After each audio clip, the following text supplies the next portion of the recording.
All right, what is up, everybody? Here we go. This is the second episode of my podcast. In the beginning of this series, I am going to talk a lot about the NFL today. It is Tuesday, September 13th. We're going to talk about everything that happened over the weekend, all the NFL scores, because I know that's what everybody wants to listen to and talk about. I know that's what I want to talk about. And we have a nice little good show. We're also going to be talking about a little bit about baseball and the playoff push, because I know it's important. There's only I think 10 or 12 games left for all the baseball teams going into the wild card race and going into the playoffs. In October, what day is it? The 13th, I said, right? October playoff start, so definitely in that time frame. We are in that zone right now. We are also going to talk about a little bit about MMA. There was a big UFC event this week, 203. I'm going to talk a little bit about the fights that happened, some of the money that was made on the UFC that I found was kind of crazy, and I kind of wanted to talk about a little bit about that today. And yeah, we're just gonna get into all the issues, everything that happened in the games, and we're also gonna talk a little bit about, like I said before, little psychological issues or social issues that are going on within the sports and within the time right now. And I'm going to try to keep it nice and fun, and so you guys can enjoy it.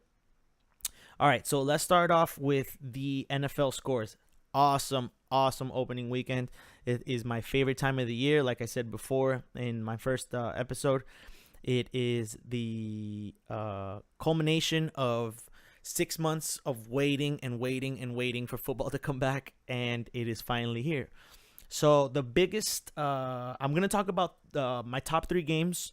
I think I'm going to do this every Tuesday. I'm going to talk about my top 3 games, the ones that I thought were the most interesting, the ones that I thought were the most fun, ones that usually go down into overtime or the ones that go down to the wire. And then I think I'm going to talk about the biggest upset of the week also, to see, because I feel like those are the most interesting factors. And then we're going to talk about a little bit everything that went on throughout the weekend. So let's start with the first game that I thought was one of the best games of the weekend, and one of the best games I've seen in a long time, actually. And it was the first game of the year, which was the Denver Broncos versus the Carolina Panthers in Denver. This game was absolutely hard-nosed hitting. I felt like I was watching a 1960s Bears-Packers game. It was absolutely nuts. The Broncos defense is absolutely insane. They are so athletic. That secondary jumps on that line like crazy, like I've never seen before, which is really, really cool. And it shows a lot of confidence that this defense has going into this year. I know that was one of the biggest question marks that they had after they won the Super Bowl. A lot of people always say there's a hangover the next year. It usually ends up, the team ends up breaking apart, different things happen. But they look solid, man. They looked like they were in the, 10th game of the year right now. They just look like they've been playing forever together. So they looked very, very solid. The biggest story of the game was probably not even that the Broncos won, because they were still in Denver, and they had, a rookie quarterback playing for them. But I think the biggest story was definitely all the hard hits that Cam Newton took to the head. Since we've been talking so much about concussions in the last couple years, especially since 2009, when all that concussion talk started. I don't know if everybody saw the movie Concussion, which I did, which was really, really cool. I forget the Nigerian doctor's name. Whatever he was played by Will Smith, which was really cool. That story is amazing. The way it explains, everything that happens with CTE, the brain trauma, how we're not supposed to be getting hit the way we get hit in football, and the way they hit, how, some hits can affect your brain to another level, and how the NFL has dealt with concussions in the last years. It was really interesting to hear that, for the past year, especially last season, and then the first game of the year, it is the biggest talk. It was just nuts. I mean, there was a couple hits where they didn't look intentional. They just looked like, they were hard-nosed hits.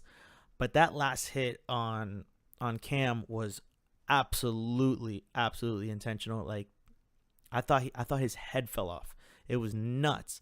Um, and I guess since it is such a big topic, I know on ESPN and Fox they've been talking all week about, the whole weekend actually, about are the refs, do they ref Cam Newton different, because he's African American, because he's a mobile quarterback, yada yada yada. Watching that game, and I thought it was just just hard nose hitting, but at the same time it did look intentional. It did look like they were saying, "Yo, we have to gun for him. That's our target. We got to go for him." And after reading a lot of articles and seeing a lot of TV on the game and the analysis on the game, I mean, it's very true, dude. Like, Cam Newton is one of the best quarterbacks in the league. He's definitely the best player in Carolina. Carolina is absolutely nobody without Cam Newton. They don't go to the Super Bowl last year, and they will not go to the Super Bowl this year if Cam Newton is not their quarterback, because he is a tight end, wide receiver, quarterback, everything all in one. He's Superman. He's a monster. So because he is that type of quarterback, I guess you have to come into the game playing him a little bit different, if you're on the other side. Like, you're just not going to win if you don't beat the guy up. Now, there's different ways to beat the guy up. I mean, gunning for his head is definitely not a cool thing to do. But, if you're playing him, if I'm the Denver Broncos, my number one homework of the week is Cam. It's just, you have to go for him because he's such a monster.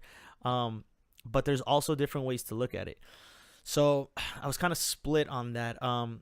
I don't think the refs ref him different. I mean, I think they do ref him different because they have to. He's so mobile. He moves around like crazy, and he gets out of the pocket all the time. So when he does get hit, usually it's not in the pocket. So you gotta kind of ref him different. It's because he's so mobile. I mean, if he was Tom Brady, I think Shannon Sharp said if Tom Brady would have gotten hit like that, every single guy that hit him would have been kicked out of the game and suspended for 4 games. And it's the way certain people look at it. I don't think it's that way. I think if they were playing Tom Brady, they'd be playing him different. So that's why you can't really compare those two. But you do have to take into account that he's a great quarterback. He is mobile. He's a monster. So you gotta kind of play him different. So I don't agree and I don't disagree. So it's very weird. It's different. I guess after looking at it, I'd say I disagree that the refs do not ref him different for wrong reasons. They just ref him different because he's a great quarterback and he's a freak athlete. So that was the biggest one of the biggest games of the week for me. Psychologically, Cam, let's look at it on the other side. Cam is he's becoming one of the best quarterbacks in the league. He already is, and every year he just gets better and better. And he's starting to become, to me, I guess he was already a leader, but he's starting to become like the leader in the NFL for me as quarterbacks. Tom Brady, Aaron Rodgers, Big Ben, they've always had that, that captain hat and who we look towards. But, they're becoming veterans. They're all in their past their 10th year for sure, right? Rodgers might be in his 8th or 9th season, but Tom and Ben have definitely been more in the league for more than 10 years, so they're the veterans. But Cam is, for me, after those three, is becoming the elite leader when it comes to QBs and positions and captains on a football team. He was getting hit, and every single time, even if he was slow to get up, he was looking at all his players. He was looking at all the receivers, still screaming at them, screaming at the offensive line, like, let's go, let's do this, calling the plays like it was nothing. So it just showed so much confidence in his game, and it showed him so relaxed even after taking plumbing crazy hits, So that was one factor that I gave Cam 1,000 points, 1,000 stars in the psychological department, because that is not easy to do, man, and it is not something that everybody can do. And that's why I put him into that elite category, because it's very, very special to see him do that.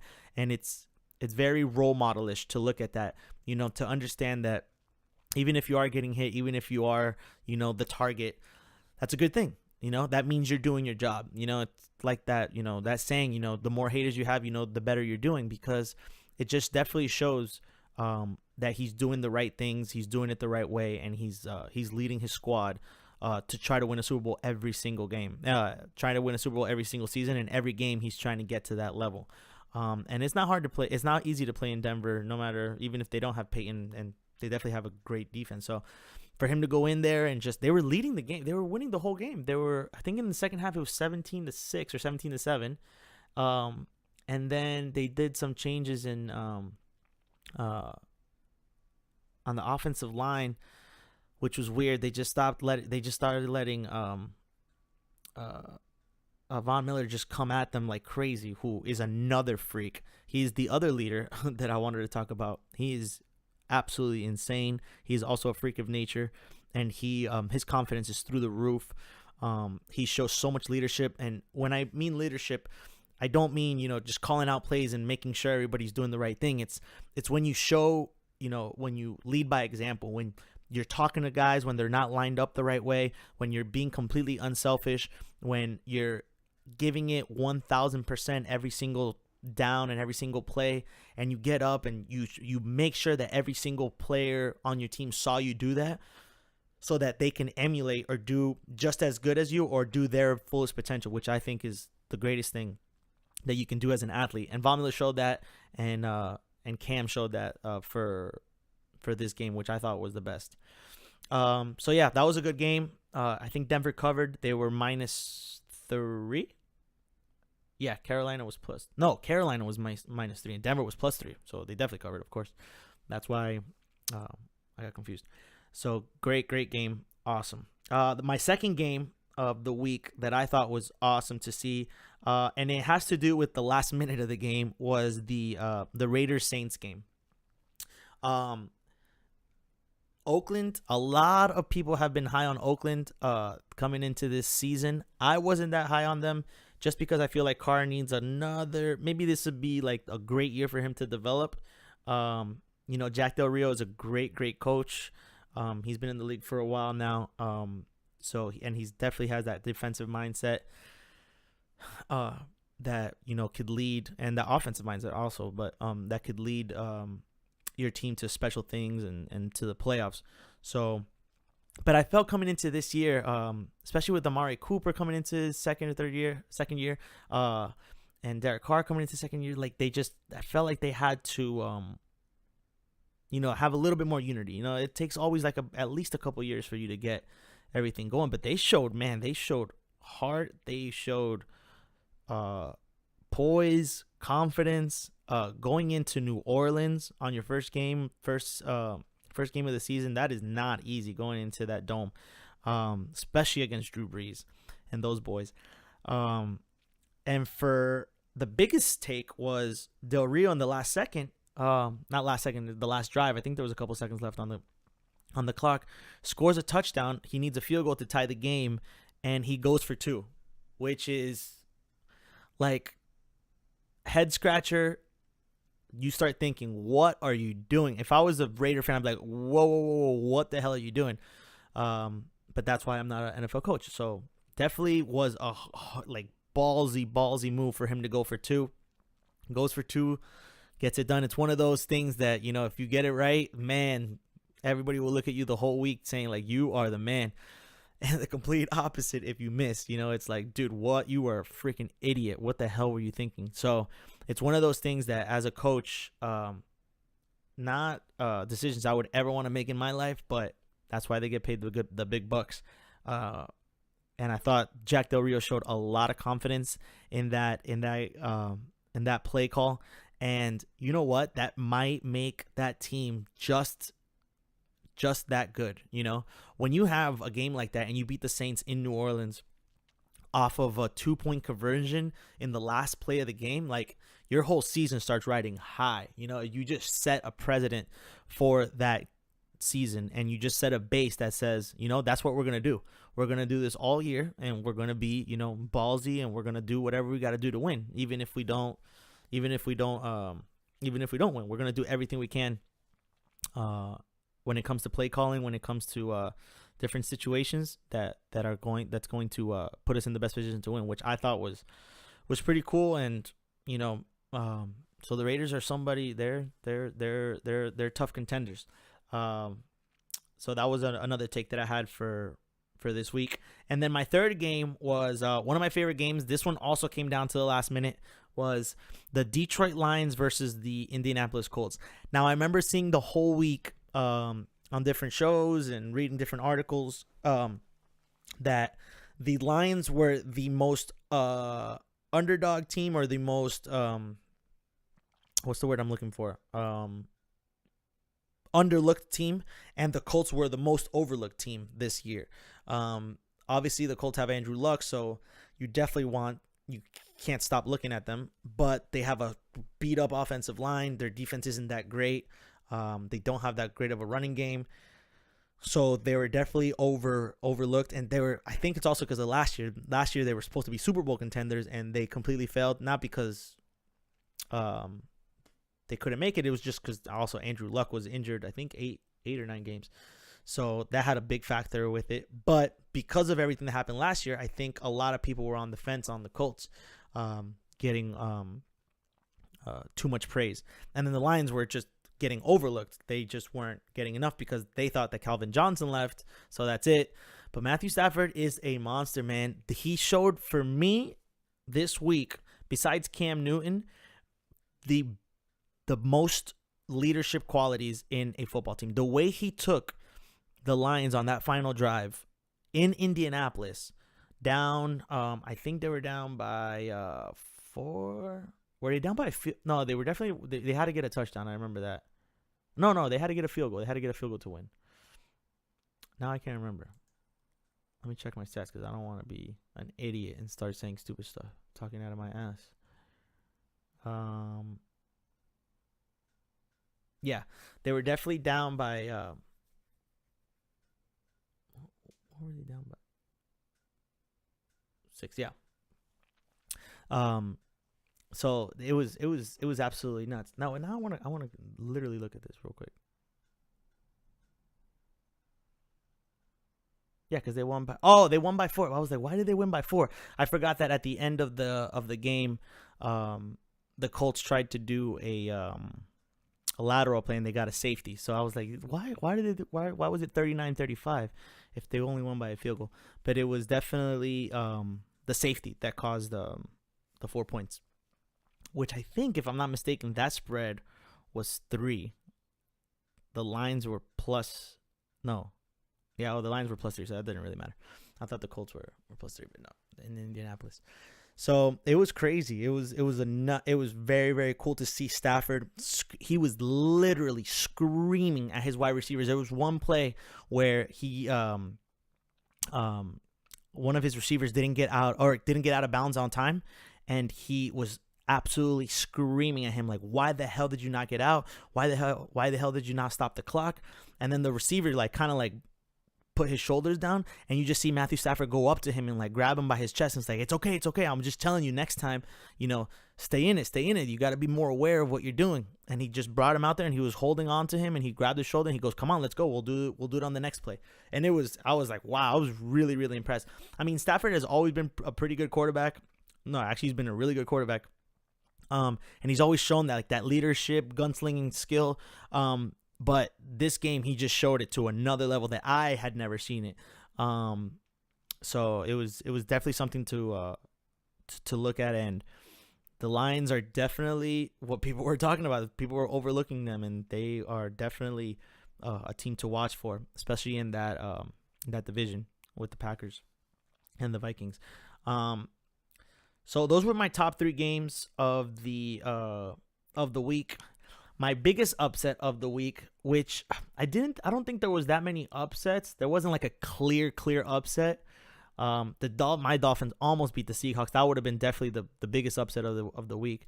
But they, in Dolphins fashion, decided to lose the game in the last minute and let a broken ankle, not a broken ankle, but a messed up Russell Wilson lead him 80 yards. I didn't get that part. I want to talk about it, but I don't, because then this whole show will become about the Dolphins, and I know nobody wants to hear about that. So, or not doesn't want to hear a lot about it. But yeah, because the Dolphins were plus 10.5. So, and we were winning. The score was 10-6 right before, with 2 minutes left, I think, or like 2:30 left. And they just couldn't hold it on defense, man. The whole game, the defense was the best side of the field. We were doing so great. We literally allowed Russell Wilson to not score a touchdown in 3 quarters and a half, or more than a half. And in the last drive, they let him score a touchdown, which is like, it was heartbreaking. But good signs. The Dolphins played really, really well on defense. The offense did, semi good, but I mean, the Seahawks are top 3, top 4 defenses in the league. So, for them to score the first touchdown in Seattle, towards the end of the game, showed a lot of poise and showed a lot of upside. And the defense looks amazing. The best part of our team is definitely our defensive line, and we are deep, man. They were switching over. They brought Cam Wake in the third downs, and he was getting sacks, and Sue was just dominating. And then they bring in Mario Williams. I think he got a concussion in the games, but he was doing good. And then we also got Jordan Phillips, who's a monster. So they were definitely showing great signs. And then our corners, who we had the biggest question marks, did really, really good. They shut it down awesome. And then Rashad Jones is definitely our best defensive player by far. He's just everywhere at all times, which is good. So a lot of upside. The Seahawks, actually the opposite. They showed a lot of downside. They were supposed to win that game, according to Vegas, by more than 10 points, so at least by 11 points, and they almost lost. So they didn't look that great. So that's a little bit concerning. But yeah, what was my point? That was supposed to be the biggest upset, but they didn't win. So my next one was, and it's like I said, it's not, I don't think it was an upset. It was just the biggest, maybe, what would you call it? Question mark game. Because and I'm talking about the Buccaneers versus the Falcons. The Buccaneers are a great team. I think Jameis Winston, after this game, showed me, and last year he showed me, but after this game, he showed me, I'm like, damn, he is a monster. To go into Atlanta and beat the Falcons and beat Matty Ice at home, and this is a crazy stat. Atlanta had been 8-0 in their last home openers. 8-0 in their last 8 home openers. And for Tampa Bay to come in, and they swept them last year. So for them to come in and they didn't dominate them, but to stay in there and to let Jameis Winston throw 4 touchdowns. Mike Evans is a beast. The Buccaneers team is something special. And the Falcons, I think they just had a bad game. I got Julio Jones on my fantasy, so he better do good. I was like, or else I'm gonna go crazy. So the Buccaneers definitely showed a lot of upside. I didn't think they were gonna win that game. I thought it was gonna be close, but I definitely thought Atlanta would take that game. And for them to beat them in Atlanta, that was the biggest upset for me. It's not crazy upset, but it was probably the biggest upset for me of the week. And it was nice to see, Jameis Winston, Florida boy, even though I hate FSU like crazy. And I know a lot of people, whoever starts listening to this and likes FSU will know that immediately that I hate FSU. But at the end of the day, he is a Florida boy, and I like him a lot, man. He is a stud. Jameis Winston is one of those guys that, man, in the beginning when I saw him get drafted, I was like, I don't know how good he's gonna be. He has that weird personality. He's kind of like, jovial. He's kind of like joking around and stuff. So I don't know how serious he would take it. He had those allegations from school. So and how he was gonna transfer over his college skill from the ACC into this obviously into the NFL. But he's showing awesome signs of growth and strength, and he got slimmer. He doesn't look as chubby he did before, so he definitely looks way more mobile. And man, so he definitely had a great offseason, and he's showing that personality. He's showing me that personality that he's had in FSU and that he's bringing to the NFL is definitely going to work out. Or you can see special things coming from that guy, man. So the Bucs might be might be somebody to look at this year, especially in that division, because the Falcons and the Saints lost, and who else is in that division? I always forget. Falcons, Saints, Bucks, and I always forget the last.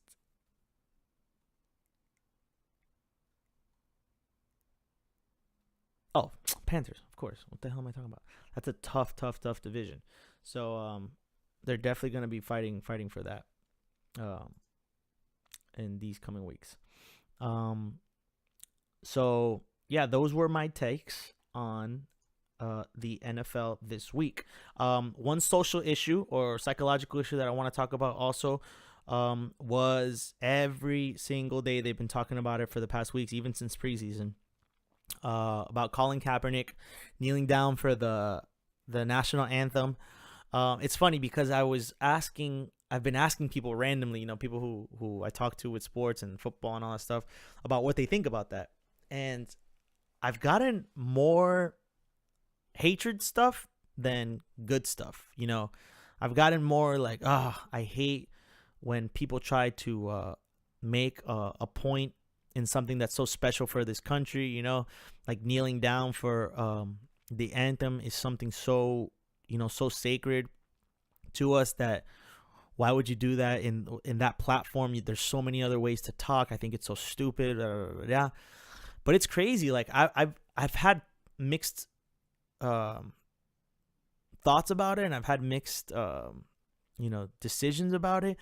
But I think after last couple days, standing up for what you believe in a peaceful way, and in a I guess how do I want to word this? The national anthem is the biggest thing, and the national flag is the biggest thing for this country, right? In the United States, you're kind of taking jab at it by kneeling down and by protesting when that moment comes, right? But at the same time, they're doing it in a peaceful way. Like if he was sticking his hand up and putting his middle finger up, or if he stayed in the locker room while it was going on and he was doing something rude or physically, distasteful, then I'd say, okay, then that makes no sense. But if he's literally taking a knee, which is very, very peaceful, and he's just trying to show you, hey, look, I love America, I love the United States, and this is the reason why I love this country, is because I have the freedom to kneel down during a Star-Spangled Banner or during a national anthem. It's kind of ironic, but it shows so much of what this country is about. The people who are saying that it's very rude and it's very disgraceful and it's very horrible to the veterans and everybody who serves this country, I agree with that to a certain extent, because he's not doing it in a distasteful way. I think everything has to do with the value of where you are, of where you're coming from, or what you're doing. The protest is silent.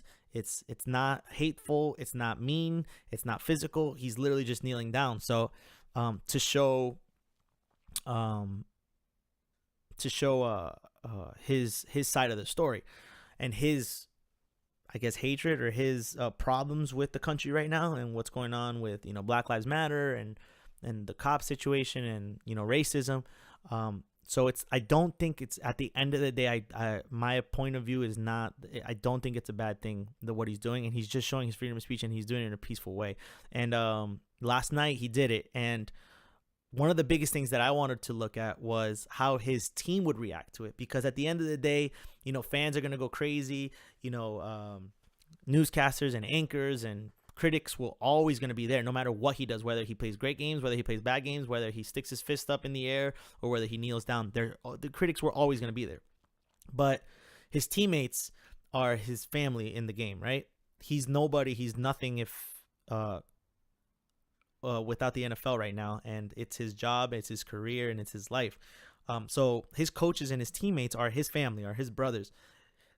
And I wanted to see how people would react to it, or his teammates would react to it. And the second he got off of his knee, it's crazy. Like almost all the players started coming up to him and like giving him hugs and, give him high fives. And it wasn't even people that kneeled down. They stood up for the Star Spangled Banner, for the national anthem. So for them to go up to him showed a lot of I want to say positive feedback, which I didn't think was going to happen. Even coaches went up to him, and giving him hugs and giving him pads on the chest and everything. Like you're doing your thing, you're cool. Like we don't agree. Maybe a lot of people don't agree with him kneeling down, but you do have your freedom of choice and freedom of speech, and you can do whatever you want. And I guess they're proud of him sticking up to what he believes in and doing what he feels he could do to voice his opinion. A crazy stat was also his jersey sales went up like crazy, or his jersey sales or his Twitter or Instagram followers went up like 35,000% after he started kneeling down in the preseason, which I thought was nuts. Like, I mean, I guess you can't really. Nothing surprises me anymore, but I thought that was crazy that it's actually working. All the players in I think every single team this week had a player or some players kneel down. I know the Dolphins had 4 players kneel down during the national anthem. So man, you can criticize him all you want, but his voice and it's kind of ironic, but his silence and his kneeling down is showing a movement. And I think overall that's the biggest picture that we got to see is how this country's so great because you can voice your opinion by doing something very, very peaceful and voicing your beliefs in a great and peaceful way, which I think at the end of the day, that's the biggest picture to look at. It's just really ironic that it's for the national anthem and it's against the national anthem, but it is what it is. So that was definitely my take on the NFL this week. Really, really fun. I think on Thursday or Friday, I'll do another podcast talking about the upcoming games of this weekend, and what the matchups are, and we'll talk about lines. I love to talk about betting lines. They're my favorite thing because it makes the game 10 times more interesting for me to watch. So we'll do that this week for week 2 for the NFL. I wanted to talk a little bit about MMA. The UFC had a big weekend this last weekend. UFC 203. I feel like there's a UFC event every weekend now, but once you see the 200, the numbers, it's a big event because there's so many of them. There's Fox Night, there's the Bellator, and there's Elite. There's all those fights going on, and whoever loves MMA and follows it, I love it. I can't get enough of it. This weekend was a big one for 203. The biggest story of the weekend for me in MMA was CM Punk, who is a WWE wrestler, and came in to fight Mickey Gall. And Mickey Gall, I think, had only fought 3 times before this, or 2 times. He was not a veteran, definitely. He's only 24 years old. And CM Punk is 45, I think, 46. And he's coming in, as a WWE wrestler, coming in to fight and try to prove that, I guess, he can do it as well. But it had a very celebrity feel to it. I don't like that for the sport. I guess as a business owner, Dana White and all those guys, they have to do it because it generates money. It brings in people in the seats. So I guess you just have to do it. But I don't agree with it because it makes the sport a little bit. It diminishes the sport for me. Like if the NFL wasn't as great as it is now, would they it just reminds me of semi-pro, Will Ferrell, like them bringing in bears and, circus acts and stuff to make the product better, when I feel like UFC is so good right now and it's so great, and it 100% surpasses boxing to any level, especially since Mayweather retired and Pacquiao doesn't really fight that much, who were the biggest stars in the game. UFC dominates the combat sporting world. There's no close second. So for them to bring in a guy like CM Punk, who's a wrestler, debut in UFC on a big card, just to get seats, that it kind of pisses me off. It makes me mad that the owners would do that. And I get it; it's because you put seats in the stands.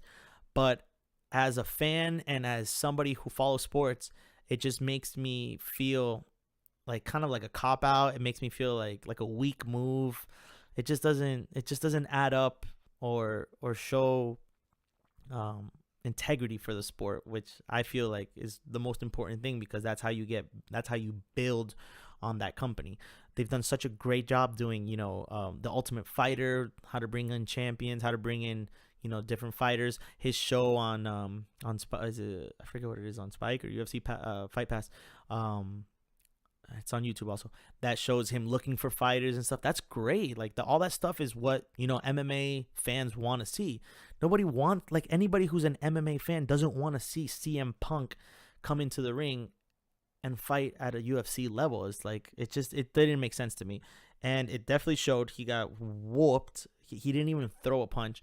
And the craziest thing was the money. And that's, I think, what pisses me off the most, is that he made $500,000, which is okay, cool. You're a WWE superstar. You want to come in. You want to be a little bit of a circus freak and come in and show. I mean, it's nothing to him. I mean, you got to give props to him because he's actually stepping into the ring. But so nothing to discredit him, but he makes $500,000, which is cool. But then Mickey Gall, who's only had 3 fights in the UFC, made $30,000. And the only reason he made $30,000 was because he won. Because if he wouldn't have won, he would have only made $15,000. So he made $15,000, plus he got an extra $15,000 bonus for winning, which is ridiculous. It's insane. It's insane. I guess I get it. Mickey Gall would never put the amount of seats or the amount of pay-per-view fights that CM Punk would get, but it shows a complete gap in what the sport is about, and it just showed it to me. It diminished the sport that day. It wasn't good for UFC. It showed weakness in the ownership. The only person that benefited from this whole fight was Mickey Gall, was coming in showing that he could whoop the ass. And even then, it's like, really, dude, you beat up a 45-year-old guy who's never fought before. So it's kind of like an asterisk win. So overall, I just didn't like it. That's my take on it. Maybe everybody can disagree with me. I don't know, but I just didn't like it. But yeah. And then the other fight was Stipe, who is the heavyweight champ, against Overeem. And he knocked him out, but he almost lost, man. He was in a not a rear naked choke, but he was definitely in a choke, and he almost lost, man. Oh my God, he was like a split second away from losing. That choke was deep. He got out of it. He recovered, got back up, started chasing, looking at the guy and looking at Overeem, and got his knockout win, which I think he deserved. Stipe, to me, I feel was not. I guess his win against Verdum, I don't want to say it was flawed, but it wasn't that convincing to me. I didn't think that he was that good, but definitely watching him against Alistair Overeem, he definitely proved to me that, he's the champ right now, and he definitely deserves to be there. So lots and lots of props to him. That was a great fight. I can't wait to find out the UFC 205. They still haven't posted all of them, I think. I know they have I think the Cowboy Cerrone and was the Cowboy Cerrone fight automatic? No, I don't think they made that fight yet. I want to look that up. Because I know that UFC 205, that's the Madison Square. Why can't I say that shit? Madison Square Garden, the first New York fight, the first UFC fight in New York, because they weren't allowed to fight there before. So it's going to be the first fight there. So that's going to be absolutely insane. I know they're going to try to make that card crazy.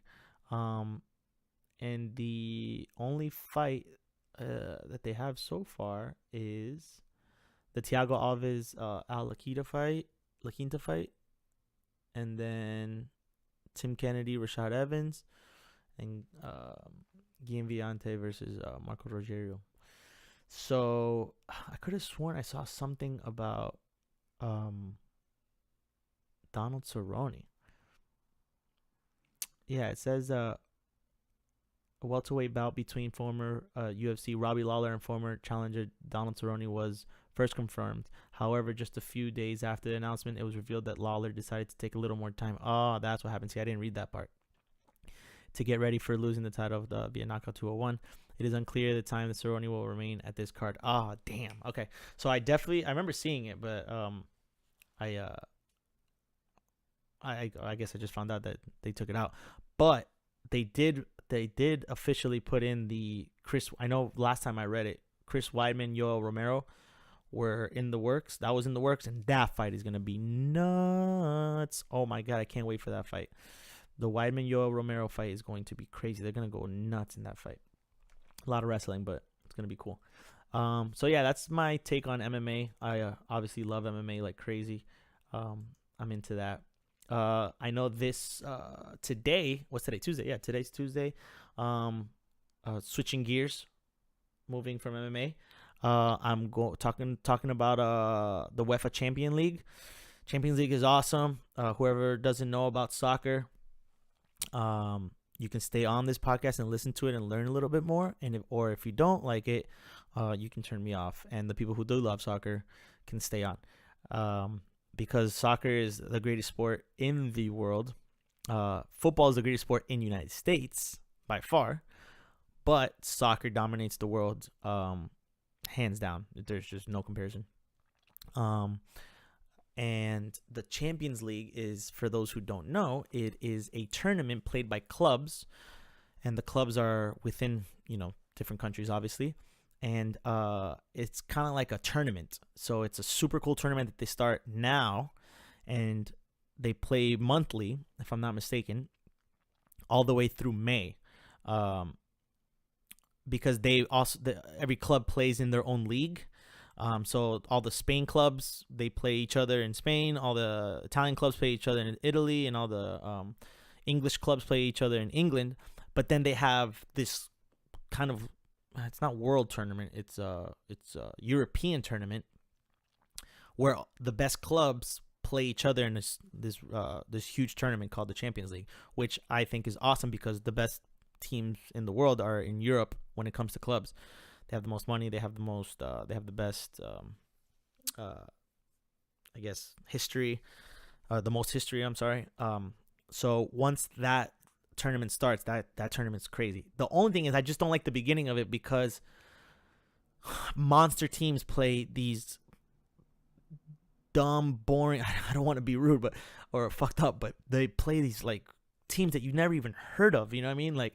Okay, so Barcelona today plays at 2:45, and they play Celtic, which is like a Spanish team, if I'm not mistaken, right? Or is it an English team?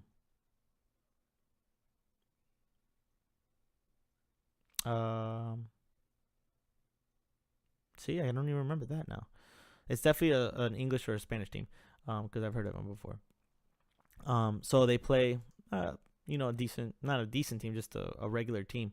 But then, PSG, which is Paris Saint-Germain, plays Arsenal, which that's an awesome game. So these games are all in groups, right? And they play this group stage where they play each other. I think they play each other twice. They play one at home and one away. And then the winner of that group moves on, and then they start playoffs, which is what I like the most because there's no... If I'm not mistaken, there's no European league that does playoffs, which is why I think a lot of people, like I know me, raised in United States, once you see European leagues and you find out that there's no playoffs, that pisses me off. Now, I've had this discussion with many, many of friends that say that's just the way it is. That's the history. We like it that way. Whoever ends in first at the end of the season is your champion. Now, I hate that because I guess I'm so used to playoffs. I'm used to this tournament style, 1 versus 8, 2 versus 7, that kind of style, or wild card races, or giving a team that didn't make it, maybe to the top 3, but are definitely a top 5 type top 6 team, giving them a chance to prove themselves on a 1 or 2 night game. I'm sorry, or in a 3 or 5 game series or 7 game series, or look like it is in football. It's just a 1 night game because you can't have a series in football because you hit each other too hard. So, once you play in playoffs, once that playoff system is embedded in your head, when you find out that in Europe they don't do that, it kind of pissed me off. Now I've kind of just learned to live with it and I understand it, but that's why I love the Champions League so much, because it has that tournament style. It has those playoff style. It's just the only problem is that it takes too damn long. Like they don't play on a weekly basis; they play like on a monthly basis. So that's the only problem with that tournament. But it is by far the best tournament after the World Cup. For me, it's the best tournament in the world, and it's every year. It's not like the World Cup, which is every 4 years. So if you think about it, it's probably the best tournament in soccer. So yeah. So that's a little lesson for people who don't know anything about soccer or the Champions League. Very, very cool. And that starts today. I don't know if does this. Yeah, it starts today at 2:45 because they did the selections I think 2 weeks ago. So yeah, so today it starts. Really, really cool. Can't wait for that.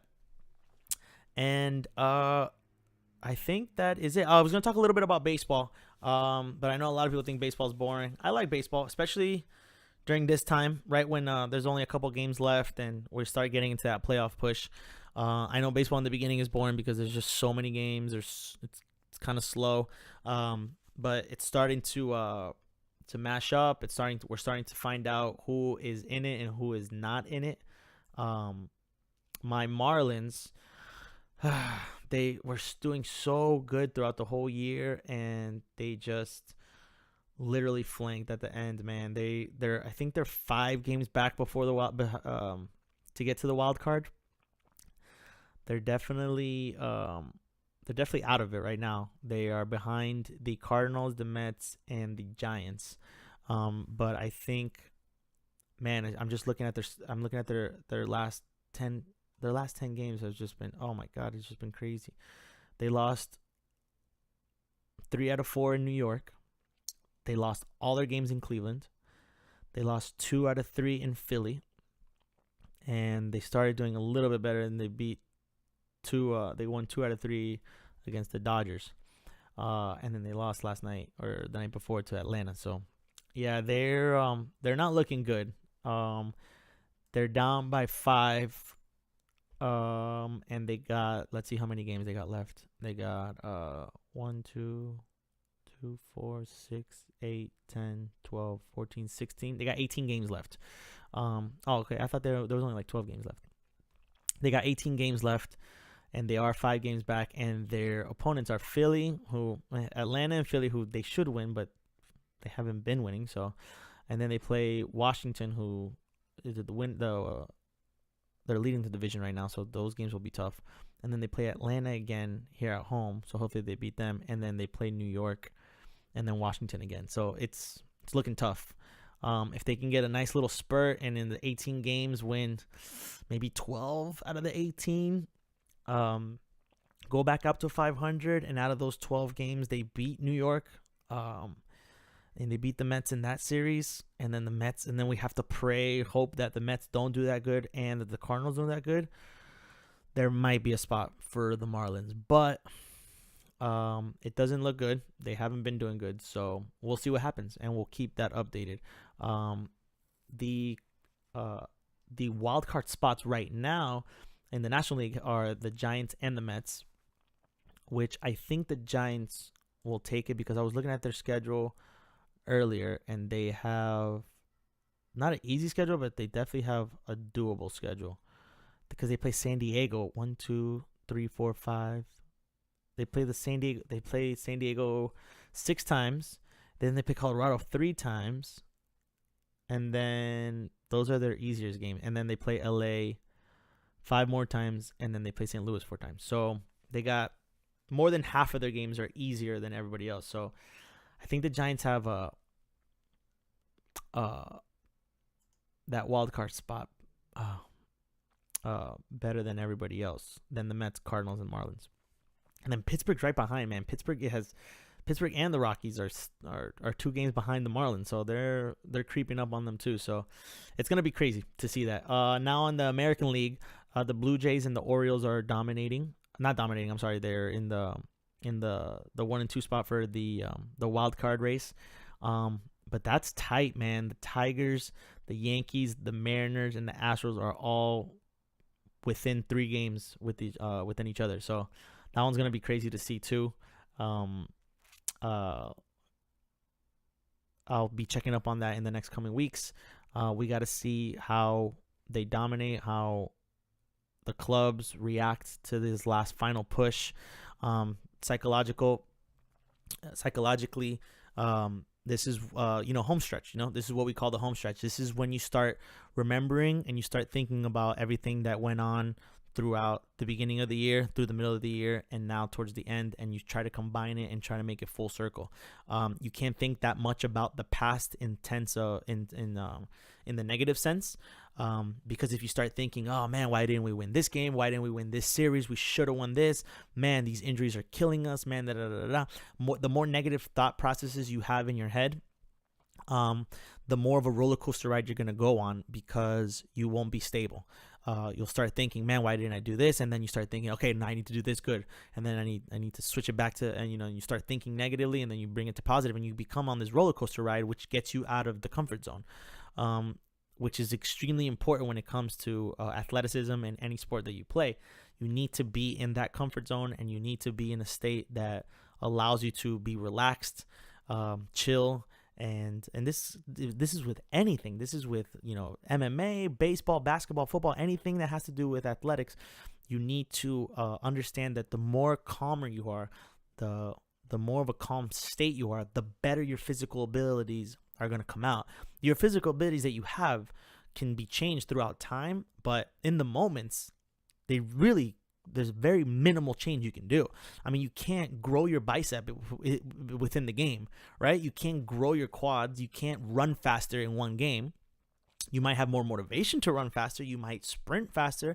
You might, do crazier things physically, but the overall component of the overall physical component can't change that much. The only thing that can change drastically is your mental part. You can begin a game with the most confidence in the world and be like, we're going to win this game. And then 2 innings in or 2 quarters in, you're down by whatever and you're losing. And then your mental drive just goes all the way down.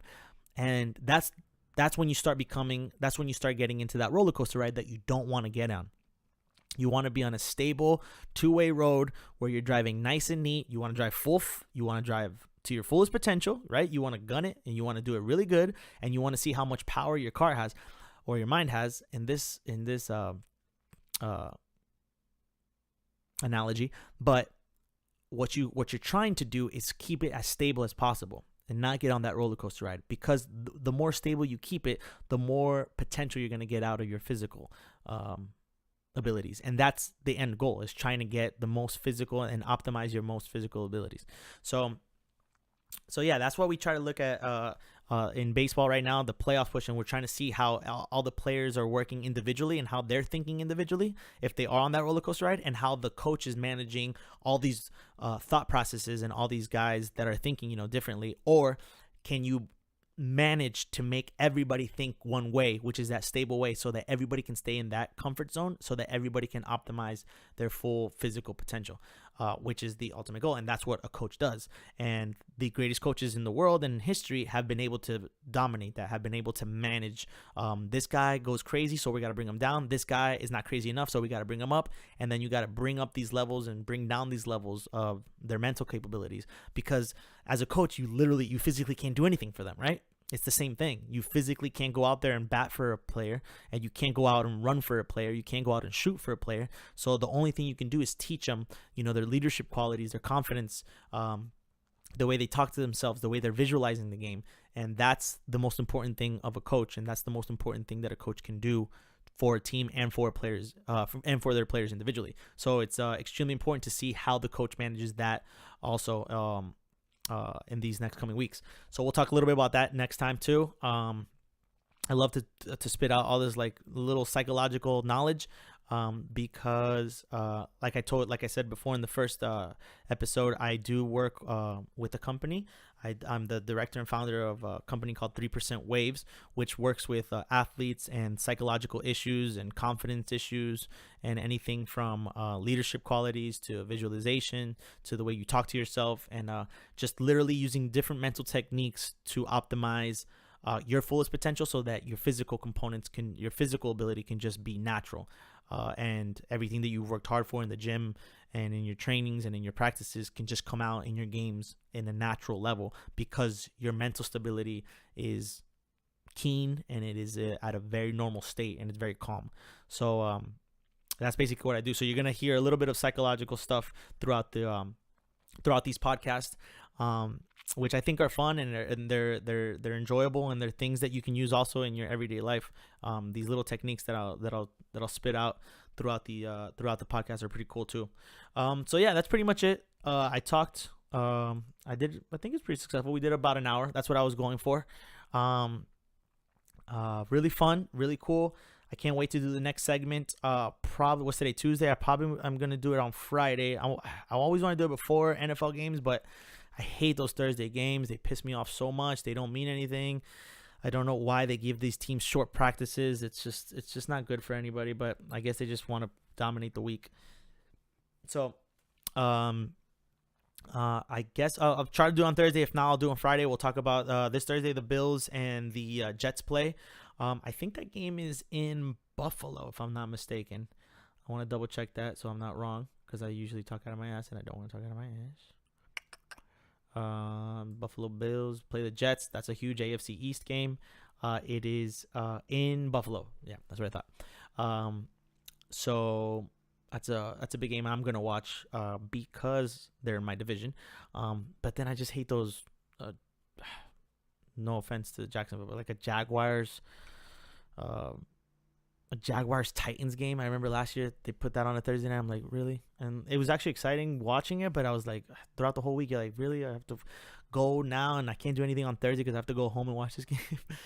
That's the way I think. But yeah, this game will probably be a little bit better for me because of the division. So yeah, it was fun. Everything was cool. If you guys have any questions or anything about the podcast, email me at 3%waves@gmail.com. Follow us on Facebook, follow us on Instagram, follow us on Twitter. We're everywhere, and I will see you guys very, very, very soon. Cool. Peace out.